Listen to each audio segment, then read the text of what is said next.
નમસ્કાર તાલીમાર્થી મિત્રો, સ્વાગત છે તમારું અમારી યુટ્યુબ ચેનલ છોડ સાહિત્ય અને શિક્ષણમાં. હું છું પ્રાધ્યાપક આર.કે. વાળા અને આપના માટે લાવ્યો છું કોર્સ 102 સાંપ્રત ભારત અને શિક્ષણમાં પેટા યુનિટ 2.2માં બંધારણમાં સમાવિષ્ટ નાગરિકોની મૂળભૂત ફરજોની વાત. આ પહેલાંના વિડીયોમાં બંધારણ એટલે શું અને તેના ઘડતરના ઇતિહાસની ચર્ચા તથા આમુખ અને તેના મૂળભૂત મૂલ્યો અને નાગરિકોને મળેલા મૂળભૂત હક્કોની ચર્ચા આપણે કરી ચૂક્યા છીએ.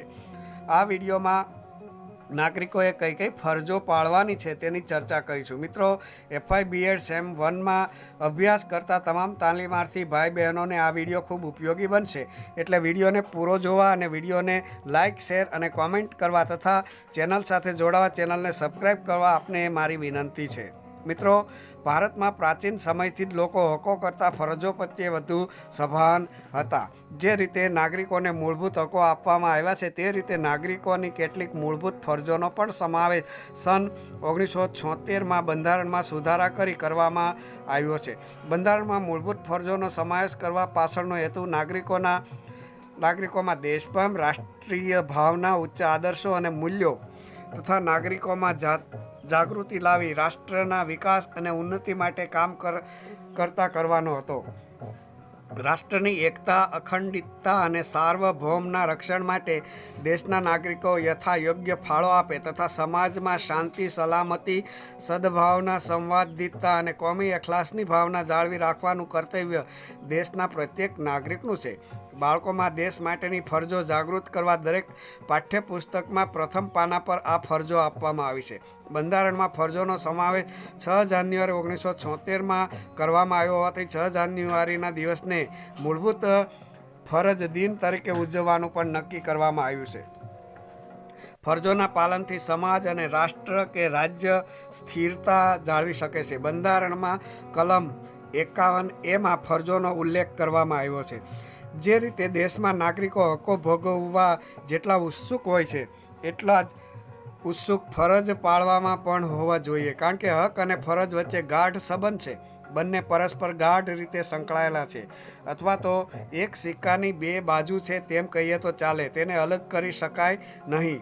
આવી બંધારણમાં 11 જેટલી ફરજો આપવામાં આવી છે. આ ફરજોનો ક્રમિક રીતે પરિચય આપણે મેળવીશું. તેમાં પ્રથમ ફરજ છે બંધારણનું પાલન કરવું તેમજ બંધારણમાં વ્યક્ત થયેલા આદર્શો અને સંસ્થાઓ તથા રાષ્ટ્રગીત અને રાષ્ટ્રધ્વજનો આદર કરવો.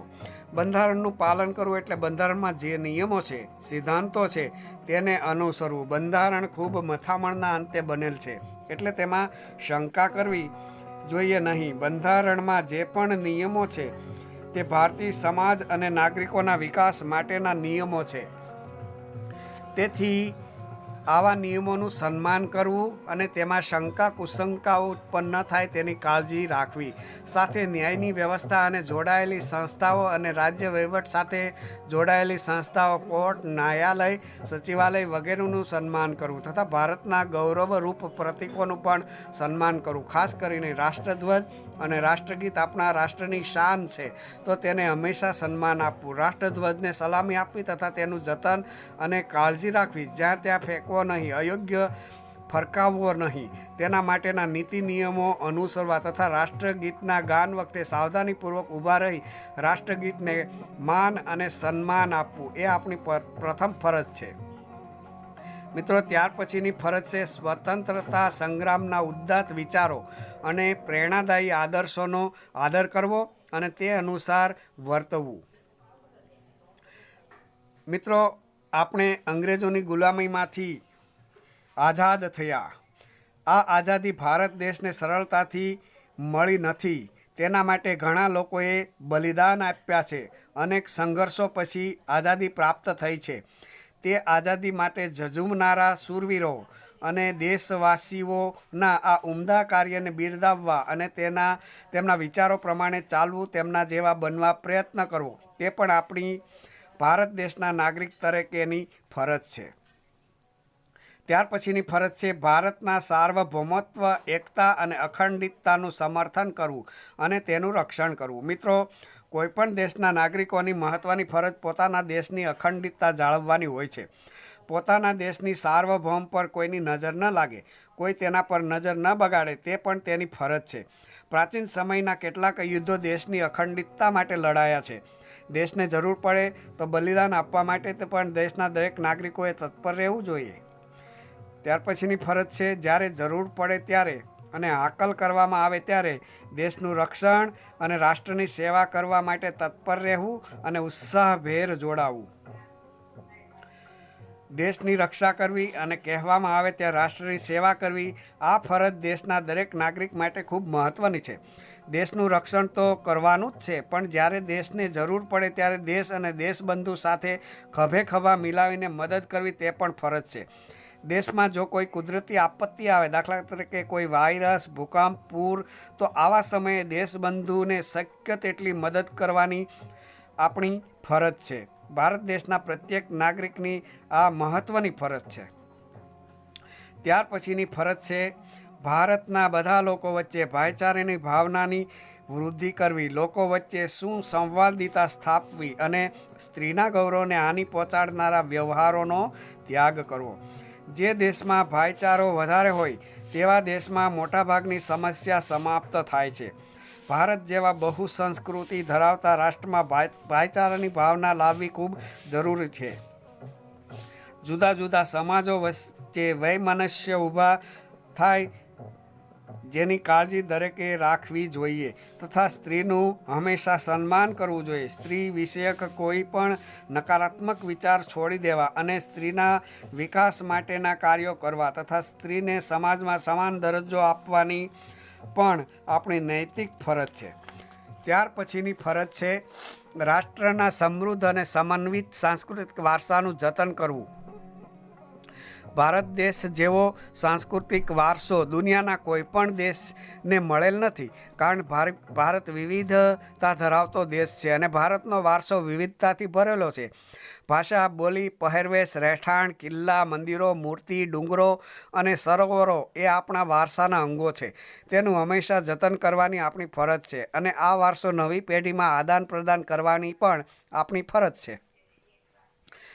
ત્યાર પછીની ફરજ છે જંગલો, સરોવરો, નદીઓ અને વન્યજીવો સહિત કુદરતી પર્યાવરણનું રક્ષણ કરવું અને સમૃદ્ધ કરવું. સજીવો પ્રત્યે અનુકંપા રાખવી. જો વ્યક્તિ પર્યાવરણને બચાવશે તો પર્યાવરણ પણ વ્યક્તિને અચૂક બચાવશે. પર્યાવરણનો હિસ્સો બની રહેલા જંગલો, સરોવરો, નદીઓનું રક્ષણ કરવું એ આપણી નૈતિક ફરજ છે. આ ત્રણેય વ્યક્તિના વ્યવસાયના કેન્દ્રો છે. જંગલો કેટલા ઉપયોગી છે તે તમે જાણો છો. જો તે ન હોય તો શું થાય તે પણ તમે જાણો છો. એ જ રીતે નદી, સરોવરો પણ આપણા જીવનમાં ઉપયોગી છે. તેની ન હોવાની કલ્પના આપણને ધ્રુજાવી નાખે છે, પરંતુ આજે આપણે જંગલો કાપ્યા છે, નદીઓ અને સરોવરો બગાડ્યા છે. તેને શુદ્ધ રાખવા અને તેનું રક્ષણ કરવું તે આપણી ફરજમાં આવે છે. ત્યાર પછી દરેક જીવ એકબીજા પર નિર્ભર છે. તેના પર દયા, પ્રેમ, અનુકંપા રાખવી અને પર્યાવરણનું રક્ષણ કરવું તે પણ આપણી ફરજનો એક ભાગ છે. મિત્રો, ત્યાર પછીની ફરજ છે વૈજ્ઞાનિક અભિગમ, માનવતાવાદ અને શોધ વૃત્તિનો વિકાસ કરવો. કોઈપણ દેશ માટે આ ત્રણ બાબતો વિકાસના કેન્દ્રો કે વિકાસના દ્વાર છે.